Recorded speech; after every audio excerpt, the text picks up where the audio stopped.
Do I get half of my husband's 401k in divorce? Hi, I'm Bill Farias, founder of Farias Family Law, and this is a question that was asked by a lady who came to us with a divorce issue a couple of weeks ago, and she was primarily raising the children and taking care of the home, and her husband was earning the money. Therefore, her husband had the bulk of the retirement savings. The way that this works is that all property owned by either party is considered for divorce. Now, whether the court will actually divide that property and how depends on a number of factors. The age of the parties, the health of the parties, the length of the marriage, their assets, their earnings potential, their ability to acquire assets in the future, health, and a number of other factors.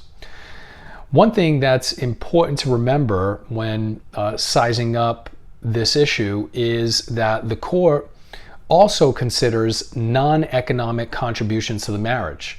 So in other words, they're not going to just consider who earned how much money, who saved the money. They're also going to consider, for example, somebody tending to the children, taking care of the home.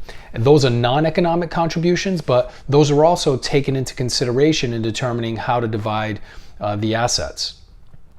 Another thing is that generally the longer the marriage, the more likely it is that the court will divide at least the marital portion of the assets equally.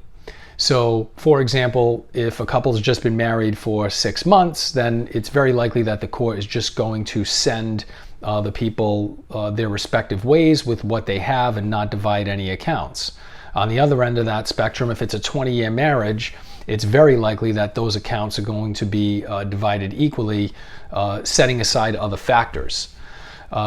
Another thing that's important to keep in mind is that the court does have the discretion to divide only the marital portion of retirement accounts and to exclude the premarital portion.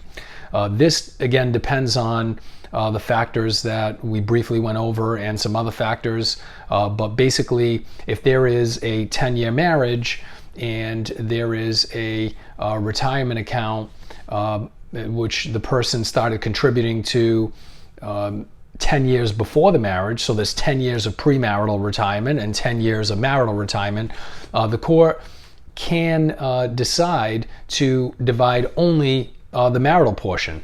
You know, on the other hand, if you have a 30-year marriage and some of the retirement is premarital, it becomes more likely that the court will include the premarital portion as well because of the length of the marriage.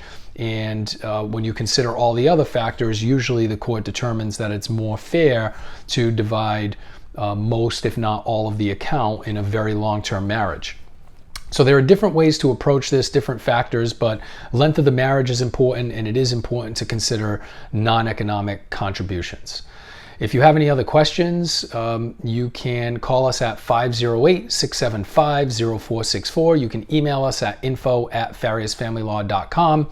If you found this helpful, you can subscribe and share it with anyone you think may benefit from it, and you can find us on Facebook at Farias Family Law. Thanks. Have a good day.